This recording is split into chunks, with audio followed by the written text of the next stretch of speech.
Sometimes remodeling isn't the smart move, even if you're sitting on a 4% interest rate. Have you been dreaming about a new kitchen, bathroom, or maybe even basement remodel?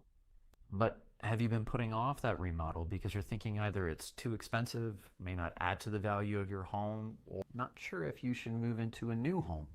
Well, you're not alone. A lot of homeowners in and across the Denver Boulder area and across the nation are all thinking the same thing. But here's the truth. Not all home improvements make good financial sense. Hey friends, my name is Mike Gold. I'm a residential real estate agent here in the greater Denver Boulder area. I'm going to walk you through all the different things that you need to be considering before you make that remodel to ensure that it's a smart financial decision. First, why are homeowners remodeling right now? Across the country, many homeowners are heavily investing into their home.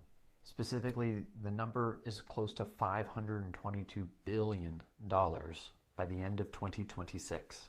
And they're not draining their savings to do it. They're using something that most homeowners already have, and that's their home equity.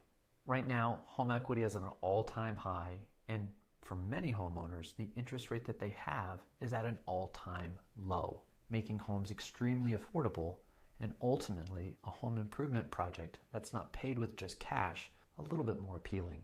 This said, the average homeowner has more than $313,000 in home equity available to them. But one of the problems with home equity is that it's typically trapped within inside the house and not realized unless you do a couple of different loan options. The first way to access this is through a home equity line of credit, or HELOC for short. This is a mortgage product that sits in second position or behind the homeowner's original first mortgage, which is advantageous because many homeowners can have an ultra-low interest rate, anywhere in the neighborhood of 3 to 5%. Now, this home equity line of credit is typically anywhere in the neighborhood of 6 to 9%, depending upon the bank and institution and other terms. But it is a great way to be able to access this equity without having to pull money from 401k or other investment strategies that might be garnering a greater rate of return than the cost of the HELOC. The other way to do it is to access what's known as a cash out refi. Oftentimes, you're going to be pulling in excess of what your current mortgage is, and that additional cash is what is used to pay for the home improvement.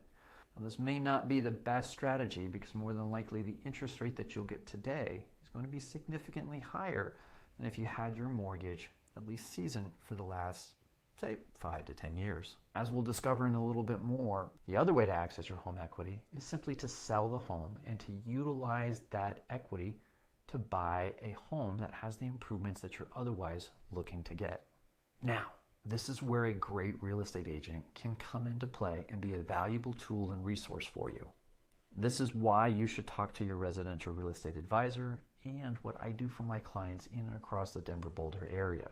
First, we're going to sit down and establish whether or not that value of the improvement is going to add or detract value to their home. See, not every home improvement project that I sit down and talk to my clients with is going to add the degree of value that they think it will.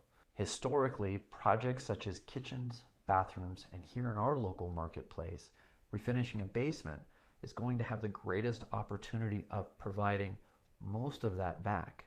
But again, it's anywhere in the neighborhood of 60 to 70%. It's never going to be dollar for dollar.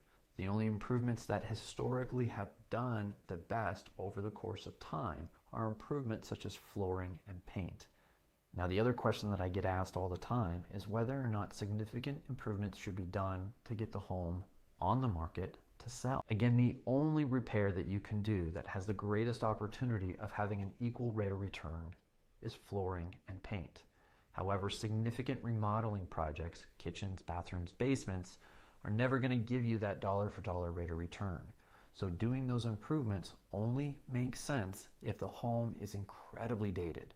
And I'm talking about not touched since the 70s with that lime green kitchen or really bright colors, because goodness, it's one of those things to where significant improvements will not give you that rate of return, but it will make the home more saleable and more attractive to a buyer that's coming in.